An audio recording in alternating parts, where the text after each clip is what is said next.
இது மகிமை நேரம். பிதாவாகிய தேவனாலும் கர்த்தராகிய இயேசு கிறிஸ்துவினாலும் உங்கள் எல்லாருக்கும் கிருபையும் இரக்கமும் சமாதானமும் உண்டாவதாக. இன்னைக்கு செய்திக்கு ஆதாரமாக நான் எடுத்துக்கொண்ட வேத வசனம் யோவான் 8ஆம் அதிகாரம் 36வது வசனம். ஆகையால் குமாரன் உங்களை விடுதலையாக்கினால் மெய்யாகவே விடுதலையாவீர்கள். 34 இயேசு அவர்களுக்கு பிரதியுத்தரமாக, பாவம் செய்கிறவன் எவனும் பாவத்துக்கு அடிமையா இருக்கிறான் என்று மெய்யாகவே மெய்யாகவே உங்களுக்கு சொல்லுகிறேன். பாவம் செய்கிறவன் எவனும் பாவத்துக்கு அடிமையா இருக்கிறான். குமாரன் உங்களை விடுதலையாக்கினால் மெய்யாகவே விடுதலையாவீர்கள். பாவத்தின் இன்னொரு சுபாவம் நம்மை அடிமைப்படுத்துவது. இயேசு கிறிஸ்து இந்த உலகத்திலே வாழ்ந்த பொழுது சில யூதர்களில் அநேகர், இந்த வேத பகுதியிலே நாம் வாசிக்கிறோம், இவைகளை அவர் சொல்லுகையில் அநேகர் அவரிடத்தில் விசுவாசம் வைத்தார்கள். தம்மை விசுவாசித்த யூதர்களை அவர் நோக்கி, நீங்கள் என் உபதேசத்தில் நிலைத்திருந்தால் மெய்யாகவே என் சீஷராயிருப்பீர்கள், சத்தியத்தையும் அறிவீர்கள், சத்தியம் உங்களை விடுதலையாகும். இயேசு கிறிஸ்துவை விசுவாசித்த யூதர்களுக்கு ஆண்டவர் சொன்ன ஒரு ஆலோசனை, நீங்கள் என்னிலே நிலைத்திருக்க வேண்டும், கேட்பதோடு விட்டு விடக்கூடாது. என்னை இப்பொழுது விசுவாசிக்கிறீர்கள், ஆனால் அதோடு நிறுத்தி விடக்கூடாது. என்னிலே நீங்கள் நிலைத்திருக்க வேண்டும். என்னிலே நீங்கள் நிலைத்திருக்கும் பொழுது சத்தியத்தையும் அறிவீர்கள், சத்தியம் உங்களை விடுதலையாகும். ரட்சிக்கப்பட்டு ஆண்டவரை ஏற்றுக்கொண்டோம், அவருடைய பிள்ளைகளாக நாங்கள் மாறிவிட்டோம் என்று சொன்னாலும் ஏதோ ஒன்று நம்மை அடிமைப்படுத்தி வைத்திருக்கிறது. ரட்சிக்கப்பட்டோம் என்று சொன்ன உடனேயே எல்லா அடிமைத்தனங்களில் இருந்தும் நாம் விலகிவிட்டோம் என்று கிடையாது.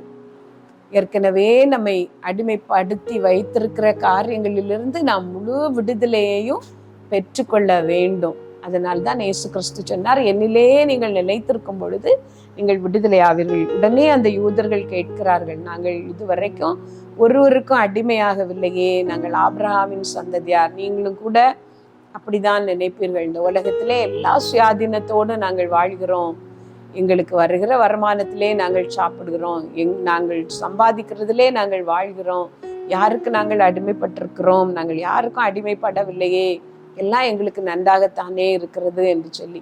ஆனால் இயேசு கிறிஸ்து அந்த யூதர்களுக்கு சொன்னார், கண்ணுக்கு தெரியாத ஒன்று உங்களை அடிமைப்படுத்தி வைத்திருக்கிறது. வெளியிலே பார்த்தால் நீங்கள் சுயாதீனம் உள்ளவர்கள் போல இருந்தாலும் ஏதோ ஒன்றிற்கு நீங்கள் அடிமைப்பட்டிருக்கிறீர்கள் உள்ளாலே.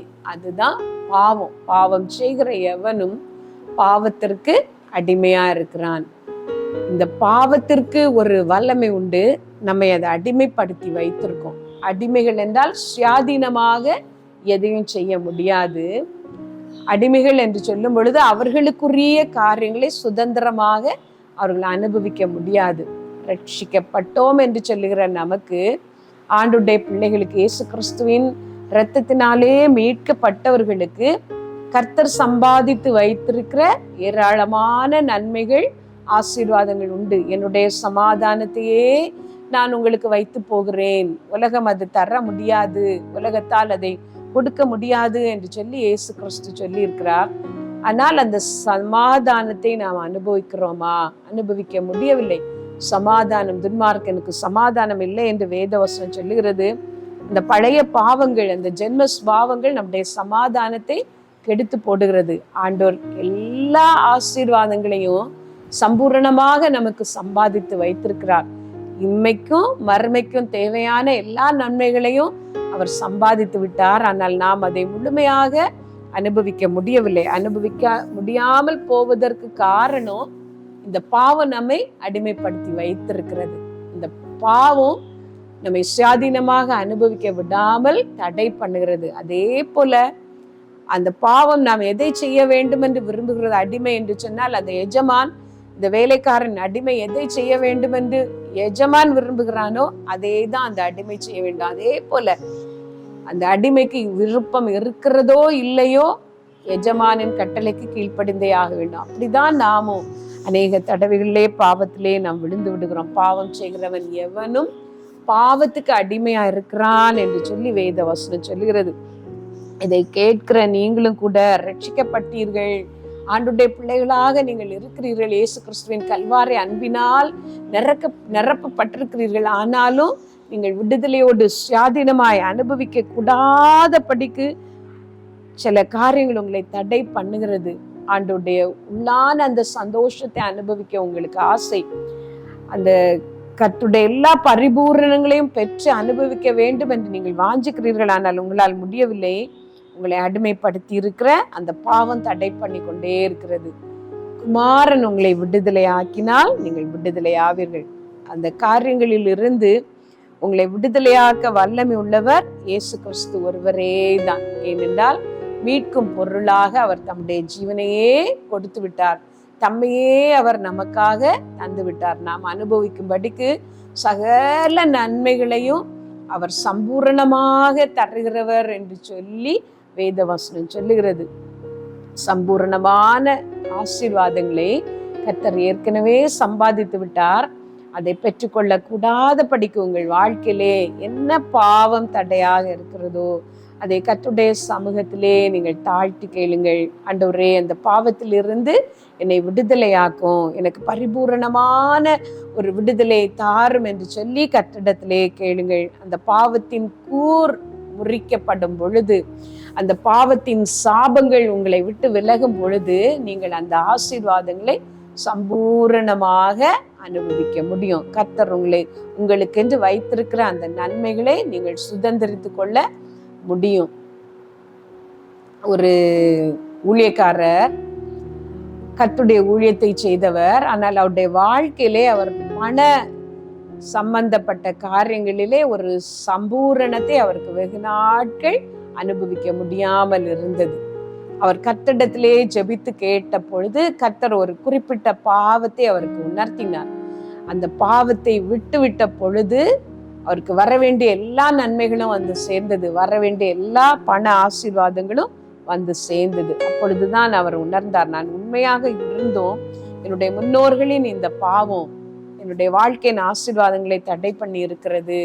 அது விலகின பொழுது நான் ஆசீர்வாதத்தை பெற்றுக்கொண்டேன் என்று சொன்னார். நீங்களும் கர்த்தருடைய சமூகத்திலே தாழ்த்தி கேளுங்கள், எந்த பாவம் உங்களை அடிமையாக்கி வைத்திருக்கிறது என்று சொல்லி கண்களை மூடி ஆண்டவரிடத்திலே உங்களை ஒப்பு கொடுத்து ஜெபிப்பீர்கள். ஆண்டவரே, புது வருஷத்திலே நான் விடுதலையோடு போக வேண்டும். இந்த வருடம் முழுவதும் நான் அனுபவித்து வந்த அந்த சுக வீணம் இனி என்னை தொடரக்கூடாது, அந்த பண கஷ்டம் என் பின்னால் வரக்கூடாது. இந்த புது வருஷத்திலே மனுஷர்களால் திரும்ப திரும்ப நான் வேதனைப்படக்கூடாது. என்னை நேசிக்க வேண்டியவர்கள் எனக்கு விரோதமாய் இருக்கிற அந்த வேதனையை நான் சகிக்க கூடாது. சத்துருக்களும் நண்பராகும்படி செய்வீர். ஒருவருடைய வழிகள் கர்த்தருக்கு பிரியமாய் இருந்தால் சத்துருக்களும் நண்பர்கள் ஆவார்கள் என்று நீ சொல்லியிருக்கிறீரே, அந்த கிருபை எனக்கு தாரும் என்று கேளுங்கள். எங்கள் நல்ல தகப்பனே, இந்த ஜெபத்திலே உண்மையாய் தங்களை தாழ்த்தி ஜெபிக்கிற ஒவ்வொருத்தருக்காகவும் நான் ஜெபிக்கிறேன். உங்களுடைய பிரசன்னம் அவர்கள் மேல் இறங்கட்டும், உங்க அபிஷேகம் அவர்கள் மேல் இறங்கட்டும். ஏசப்பா, நீர் விடுதலையாக்கும். என்ன பாவமா இருந்தாலும் உங்களுடைய பிள்ளைகளை நீர் விடுதலையாக்கும். ஆண்டவரே, தாழ்மையோடு கண்ணீரோடு பாவங்களை அறிக்கையிடுகிற ஒவ்வொருடைய பாவங்களையும் உடைய இரத்தத்தினால் கழுவி போடும். ஏசப்பா, ஆவியானவரே நீர் உணர்த்தோம்ப்பா, என்ன சாபம் என்ன பாவம் அவர்களை தொடர்கிறது என்று சொல்லி நீர் உணர்த்தும். அந்த பாவங்களில இருந்தெல்லாம் உடைய பிள்ளைகளை விடுதலையாக்கும். நீர் விடுதலையாக்கும்ப்பா. நீர் தருகிற அந்த பரிபூர்ண சந்தோஷத்தையும் சமாதானத்தையும் அனுபவிக்கும்படி, அந்த ஆசீர்வாதங்களை சுதந்திரிக்கும்படி உடைய பிள்ளைகளுக்கு நீர் இரக்கம் காட்டும். இயேசு நாமத்துல கேட்கிறோம் எங்கள் நல்ல பிதாவே, ஆமென்.